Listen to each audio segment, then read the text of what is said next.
में आज हम बात करेंगे कंटेनर कॉर्पोरेशन ऑफ इंडिया यानी कि कॉनकॉर की, और इस कंपनी के चेयरमैन और managing director V Kalyan Rama sir हमारे साथ होंगे। सर से होगी बातचीत, जो बेहतरीन नंबर्स कंटेनर कॉर्प के आए उस पर। लेकिन पहले इस वक्त की headlines. GDP growth is projected at 10.5% in 21-22. RBI ने इकोनॉमी में रिकवरी की रफ्तार बढ़ने का जताया भरोसा, दरों में नहीं किया कोई बदलाव, एकोमोडेटिव रुख बरकरार, एनबीएफसीज के लिए नकदी बढ़ाने के लिए उपाय। बुल्स की हुंकार से नए शिखर पर बाजार, इस हफ्ते 9% रिटर्न्स के साथ निफ्टी ने हासिल किया 15,000 का मुकाम। हफ्ते भर में 17% उछलकर निफ्टी बैंक भी 36,600 के ऐतिहासिक स्तर के निकला पार। सरकारी बैंकों में धुआंधार तेजी, अपर सर्किट लगाने के बाद एसबीआई में 14% की रिकॉर्ड तेजी, एक हफ्ते में करीब 42% भागा। दूसरे पीएसयू बैंक्स भी सरपट दौड़े, ऑल टाइम हाईज पर पहुंचा आईसीआईसीआई बैंक। एमएनएम के तीसरी तिमाही के अच्छे नतीजे, आय, मुनाफा, मार्जिन तीनों उम्मीद से अच्छे। ग्रोथ आउटलुक को लेकर भी पॉजिटिव कमेंट्री, कैडिला के भी शानदार नतीजे।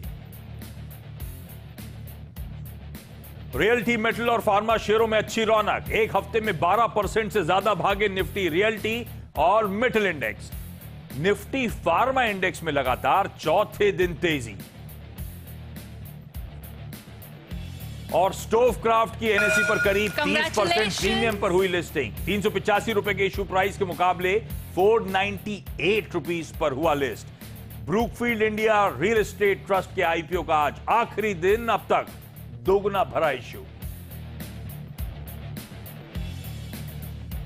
अच्छा, आगे बढ़ूं उससे पहले भारतीय बाजार आपकी स्क्रीन पर आएंगे। हफ्ते का आखिरी ट्रेडिंग सेशन और कुछ प्रॉफिट टेकिंग क्रीप इन होती हुई, तो आज दिन के हाईज 15,000 के पार गए थे हम। 15,015 के लेवल्स हमने देखे थे, वो ऐतिहासिक स्तर हमने ब्रीच करे। उसके बाद वो प्रॉफिट टेकिंग और इस समय फ्लैट कामकाज होता हो, तो सारे गेन्स इस समय वाइप आउट होते हुए, और एक stock Mahindra and Mahindra screen पर लेकर आएगा। नंबर्स अच्छे हैं, वो जो आपको प्रॉफिट्स में दबाव देखने को मिल रहा है वो क्योंकि एक वन टाइम लॉस लिया है 1214 करोड़ रुपए का, अदरवाइज उसको एडजस्ट करूं तो 1745 करोड़ का मुनाफा है। 1530-1540 करोड़ रुपए हमारी उम्मीद थी। मार्जिन्स उम्मीद से बेहतर है, 16.4% की एक्सपेक्टेशन के सामने 17% के मार्जिन हैं।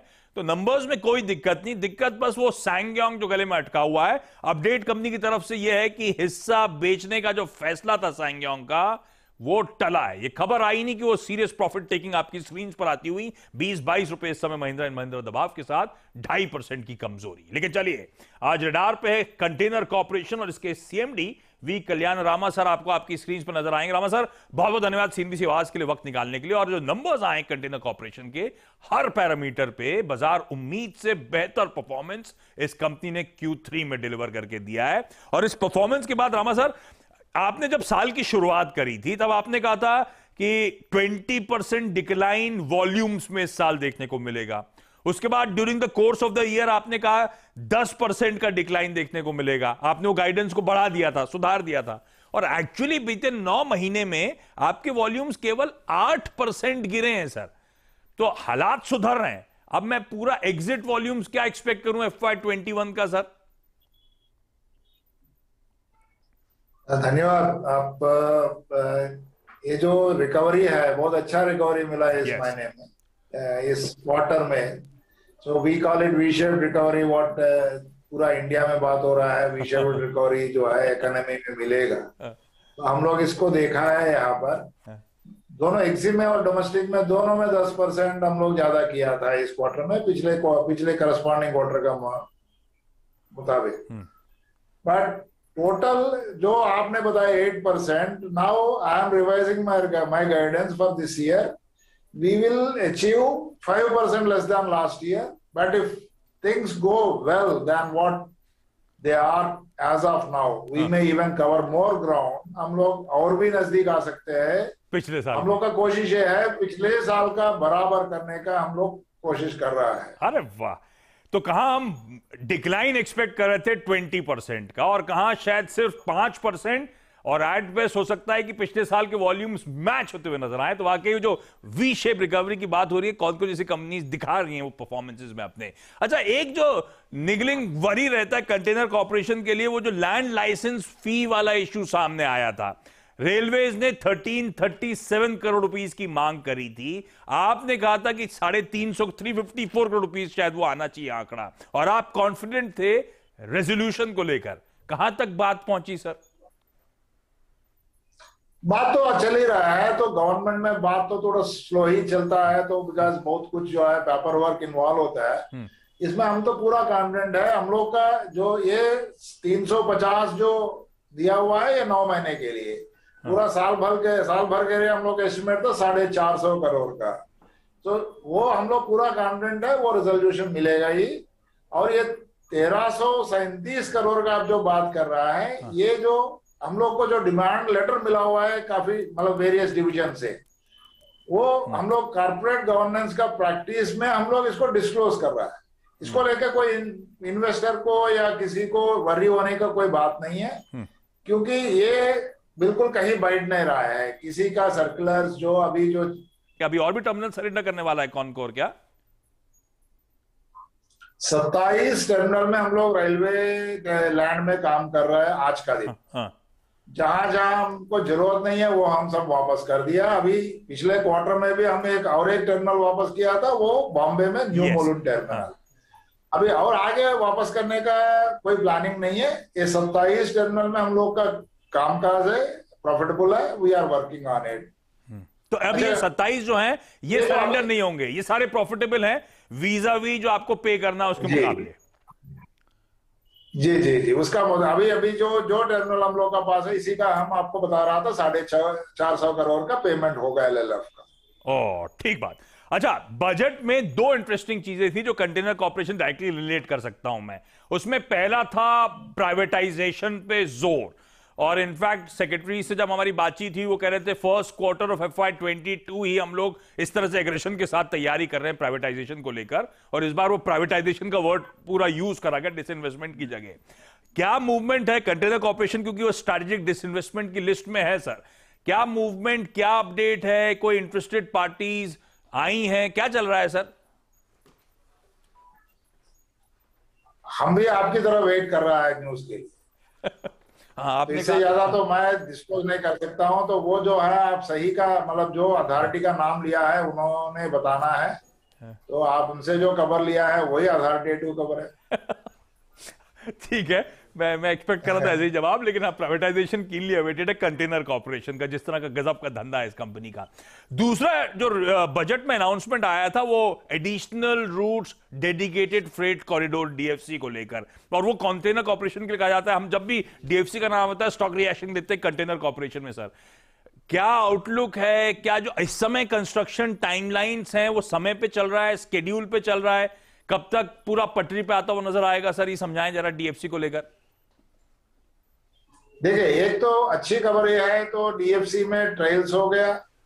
अपना ऑनरेबल प्राइम मिनिस्टर साहब से इनाग्रेशन भी हुआ था अभी फिलहाल 15-20 दिन पहले, और ये लोग कंटिन्यूअस ट्रायल कर रहा है। अब बस बचा हुआ है स्केड्यूल सर्विसेज शुरू करने का। ये 2 पोर्ट कनेक्ट हो गए इसमें, अभी मुंद्रा पिपावा, अभी JNPT कनेक्ट होने में और थोड़ा समय है इसका। तो ये DFC का जैसा स्केड्यूल ट्रेन सर्विस शुरू हो जाएगा काफी अच्छा इसमें हम लोग को लाभ मिलना चाहिए। वो अगले फाइनेंशियल ईयर में इसका असर दिखा जाएगा। So we will be benefited by that. Already we are the train service double stack running बढ़ेगा, शेड्यूल सर्विस बढ़ेगा। तो असली में अभी जो स्टार्ट हुआ ये ट्रेन सर्विसेज काफी अच्छा चल रहा है।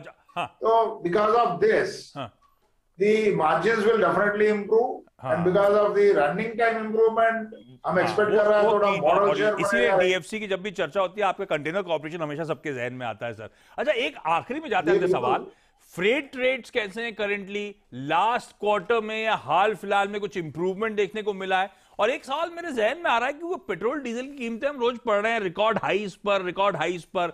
क्या ऐसा हुआ है क्या रोड का ट्रैफिक रेल पे शिफ्ट हुआ हो क्योंकि वहां पे खर्च ज्यादा पड़ रहा है? थोड़ा तो शिफ्ट हुआ है। वैसे ही कोविड का बाद जो है रोड सेक्टर पूरा कंप्लीट पिकअप नहीं हुआ। There is shift from road to rail. हम लोग को अच्छा वॉल्यूम्स मिल रहा है and we are not increase any freight rates. हम लोग पिछले हाइक जो किया था वो 1 अप्रैल में, उसका बाद तो हम लोग इसका कोई फ्रेट हाइक दिया नहीं है। बिकॉज अभी जो टाइम है तो सर्विस करने का, एक्सपोर्ट को बढ़ाने का, इंडिया एक्सपोर्टर्स को हेल्प करने का, तो we are providing good service. And ये जो नंबर्स आते हैं ये तो एक कंटेनर कॉर्पोरेशन का सर्विस लेवल्स को भी देख, थोड़ा बहुत इसमें है हिस्सा। यस, तगड़ी पकड़ है sir. Thank you Rama sir, बहुत बहुत धन्यवाद वक्त निकालने के लिए। मजा आता है हमेशा आपसे बातचीत करके। अब सबसे की ट्रिगर है जब वो कुछ सरकार की तरफ से क्लैरिटी आए डिसइन्वेस्टमेंट को लेकर, तब आपसे फिर से रीच आउट करेंगे सर। पर थैंक यू सो मच जुड़ने के लिए। आज क्विकली छोटा सा ब्रेक के उस पार मार्केट का एक चेक लेंगे।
ब्रेक के बाद आपका स्वागत है हफ्ते का आखिरी ट्रेडिंग सेशन और हरे निशान में अब तक भारतीय बाजार आपको नजर आएंगे। हाँ, ये जरूर है कि मिड कैप्स में थोड़ा सा पेन बढ़ता हुआ, ऐसे में स्क्रीन पे एक्शन तो पिकअप हो रहा है वीकेंड के सेशन में जाते जाते। अचानक वो निफ्टी और सेंसेक्स में फ्लैट टेरिटरी से एकदम से एक स्पाइक आया है, तो हलचल होती हुई इस समय देखिए आपकी स्क्रीन पर आएगा निफ्टी, वो दिखाएगा आपको कैसा वो स्पाइक आता हुआ। इंटरेस्टिंग होगा आज का फिर कमाई का अड्डा, और शैल सर और वीरू रेडी हैं आप लोग की मदद करने के लिए। शैल सर, हफ्ते का आखिरी 1.5 घंटे की तैयारी। तो यूँ समझिए आशीष जी, मैं मान के चलता हूँ कि अब ज़रा थोड़ा सा आराम करेगा बाजार। आपने बहुत ज़बरदस्त रैली देख ली पिछले 6 दिन, और देखिए बैंक निफ्टी 1100 अंक ऊपर था सुबह, अब आपके सामने अभी भी मतलब सोचिए 500 अंक की तेज़ी है। तो एक हल्का सा आपको विराम आता हुआ दिख रहा है बाजार में, और ठीक भी है, यहाँ पर नई पोजीशंस लेना ज़रा खतरे से खाली नहीं होगा, और अर्निंग्स तो हैं ही। तो आप ये देखिए कि जो सैटरडे और मंडे की अर्निंग्स हैं वहाँ पर आपको बाजार में पोजिशनिंग दिख रही है, और बाकी जगह मुनाफा हल्का बहुत जो है वो घर जाया जा रहा है। तो स्ट्रैटेजी आप समझ ही रहे हैं कैसे हमें करना है, और अर्निंग्स पे खास तौर पर फोकस होगा कमाई का अड्डा में ब्रेक के उस पार। नमस्कार।